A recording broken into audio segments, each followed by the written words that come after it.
Hey guys! So, Ginger Mega back at it again.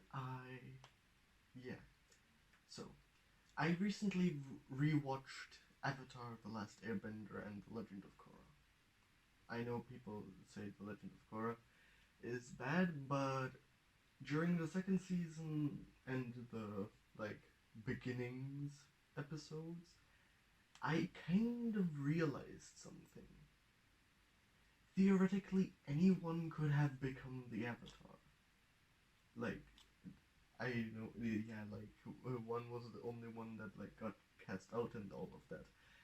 But theoretically, if someone else were to have gotten out and somehow also did split Rava and Batu and did all of that stuff, they still could have gone and gotten all of the elements and then merged with Rava.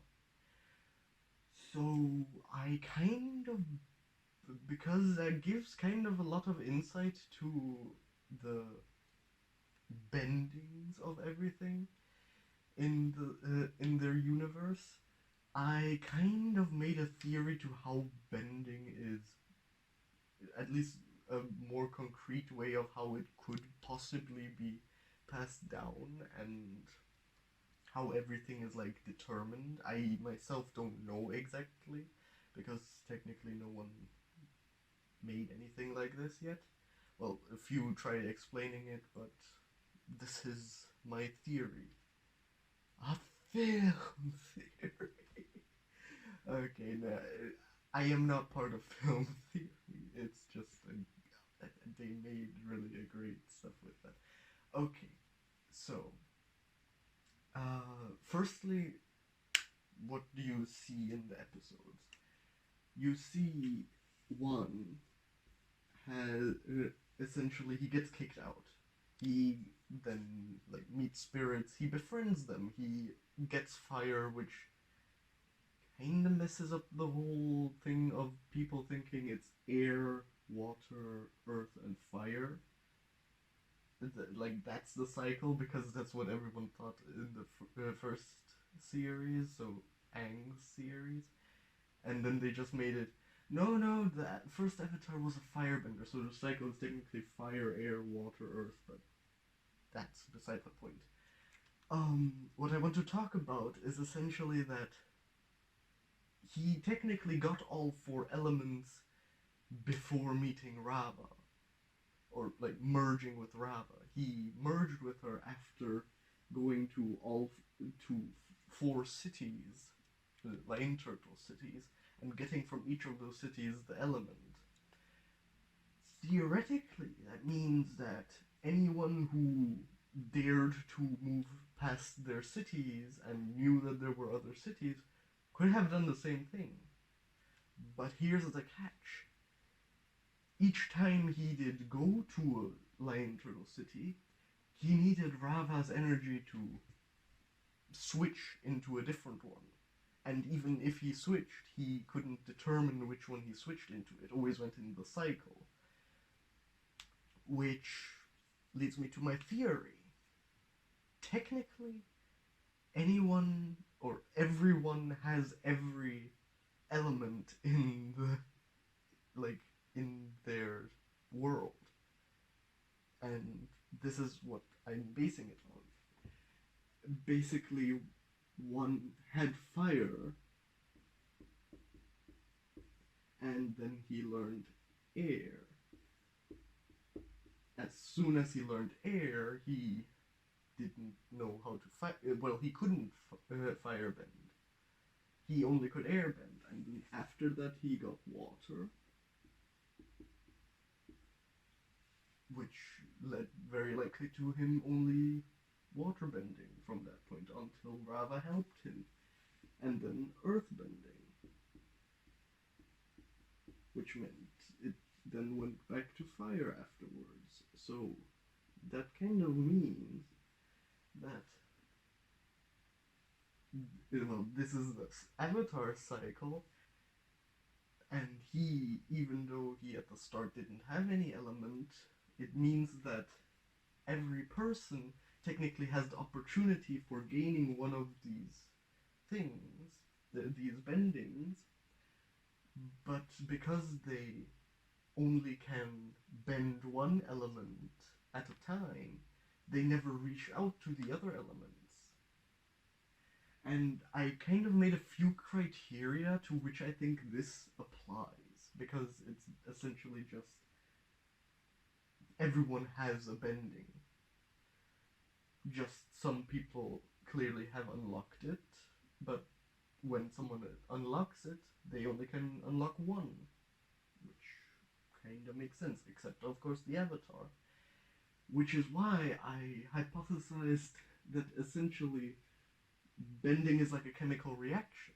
We know in chemistry sometimes there are reactions that need energy to go to more energy. If you have a graph like this, like you need activation energy to start from this point.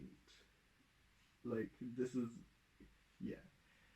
Anyone who knows something about chemistry knows that reactions from time to time need energy given to get the amount of energy from a reaction. In the case of Avatar, that would be him essentially having enough energy for one element, but to get to the other elements, he would need more power. That energy being Rava, because we know from the series, he even calls it out. He's to paraphrase, I feel a surge of energy when you pass through me. Which means that he essentially took that energy to change his element. But because normal people don't have that amount of energy, they cannot change it, theoretically. And then I made essentially a few criteria to why, or to what I think determines it. Partially it's hereditary.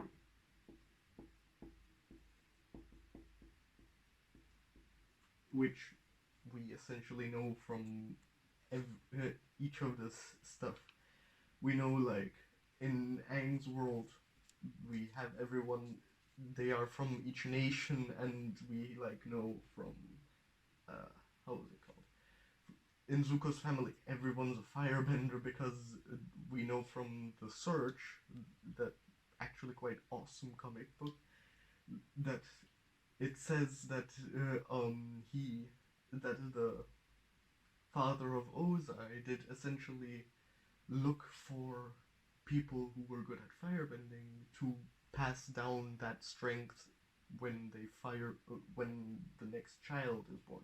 Which is why they looked up the mother of Zuko, who was the granddaughter of Roku, which is then, like, that led to Azula, essentially. And she is a strong bender. You cannot deny that. So, partially it's hereditary. Then my second stuff is that it's partial, like, this is more far-fetched, but that it's technically about the environment.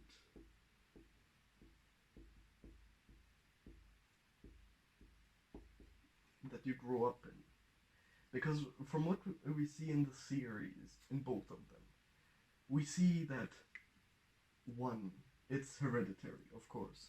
Two, we always see that it's people from their own nation that gain the element that is supposed to be of the nation. But we have differences in how many people from said nation are always a bender. We have the air nomads, which are a prime example for, because of their environment, they all are benders, which is quite baffling, because that means that each of them is growing up in a similar way to which they essentially unlock this energy, which leads actually to my third point, I guess, which is the spirituality.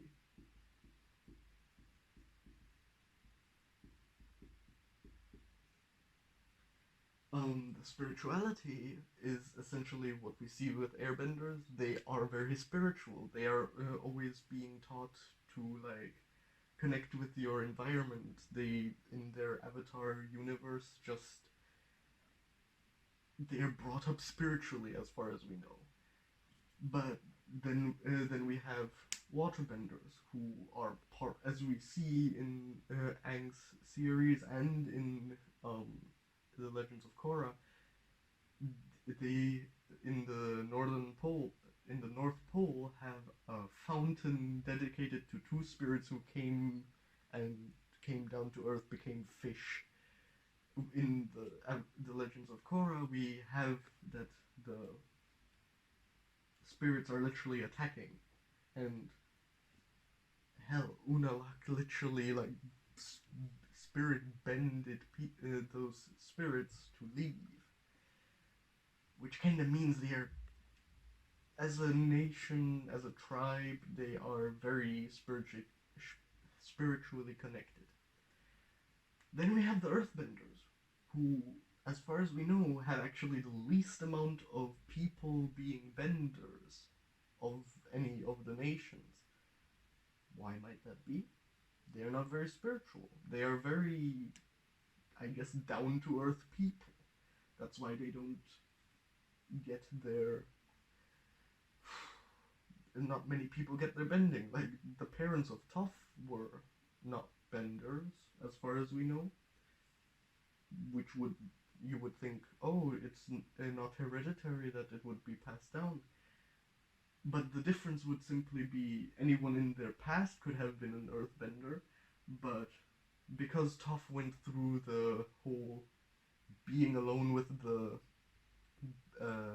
badger moles, which essentially taught her earthbending, that would have been one of like a special spiritual moment that gave her earthbending.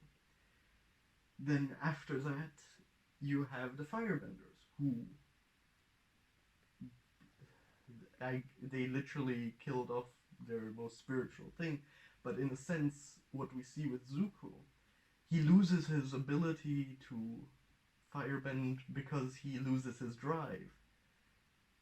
Later on, he gains that again as he sees, as like the dragons bestow him the power of sun, which they technically already had before. But in a way, the spirituality of that was him being fueled by anger before he joined Aang, which is why he could firebend. Then after he joined Aang and that anger left, he needed a new source of spirituality, which led to him then being able to firebend afterwards. And yeah, that to me at least makes the most sense, that there is a like partial spirituality effect that it can have on a person. And then finally back to the environment, we like each person from each nation literally lives in their environment. Okay, air nomads live up high, which would technically cause there to be less air, but they still like they are up high. They literally learn to fly due to their bending. They need to bend to be able to reach those places, which essentially is like a necessity due to their environment. Then you have earthbenders who literally live near a desert. They just live on plain earth. They need it. They yeah, they just earthbend because that's what's around them. Then you have waterbenders. They literally live on the polar ice caps. You have It's water is ice, and ice is water. So it's everything that's there. Of course, you could say, but you need to be a firebender because you need to keep warm there. If you control the ice, you can make an igloo. I guess, yeah. And then we also see many times actually in the series, Zuko lived in a palace and like went to like as he goes to the general meeting and where he stands up against the grandfather and says like, hey, that's not right, and we literally see the Fire Lord is always like engulfed in fire around them, which means they are in constant like proximity to fire in some way, shape, or form. For instance, they also have the uh, the fire mages or whatever they were called, where with Roku's temple, it's literally built on an active volcano. That was the whole end of the episode. Roku made the volcano erupt. So I would say I must partially at least be due to the environment. And yeah, honestly, I think my theory is quite sound that technically anyone could have been the Avatar, but no one would, or technically everyone is an Avatar till they get chosen not to have the spirit, which also partially explains how essentially Rava can pass through each nation and go through each element in the cycle without problems. Like you could say, there's like divine intervention because technically with Rava and Vatu they created God and Devil and all of that stuff, but that's too complicated. What if Rava simply, because she needs to be able to go through go to the next nation, go to the next element to pick someone. Everyone technically has all elements, just if they don't have Rava, they cannot unlock any other. To which you might say, what's with the non-benders, which was a main topic about in season 1 of The Legends of Korra. To which I say, the reason I said hereditary is because it doesn't have to be genetic. It's not a genetic function that everyone has bending. People can also simply never develop bending, as we saw in the The Last Airbender. We literally saw that there were twins, one of which who didn't have earth or did have earth bending, and one of which who didn't. Both of them were, as far as we know, identical twins. They looked exactly the same. It's just that was their main difference. And if they were identical twins, and bending would be genetics, and they had the same exact genes, why wouldn't they develop the same element, or any element in that case? It would simply be they are not the same person. What if spirituality, or like they very likely lived in the same environment, but what if the spirituality affected one child more than the other? That would lead to one having earth bending and one having no bending, which is then people who don't bend could simply just be less spiritual, or they're like in the case of Tenzin, he wasn't.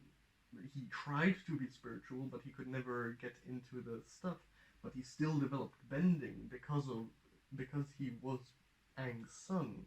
That's the hereditary part. He grew up partially, constantly put out in an environment of, well, an airbender, and at some point he developed airbending, which then led to a stronger spiritual environment, as well as, I guess, air environment, since we know Aang did bring him to many temples and stuff because he found out that he was an airbender, which would only reinforce his bending. And yeah, that's all the points I have in the moment. So if you think I missed something, if there is something that could have been done better, write it in the comments. Like and subscribe, maybe. That would be nice. It would be good for my channel. And yeah, I also have a Reddit, so you can post any theories of your own that I might make a video about on there. It's till next time.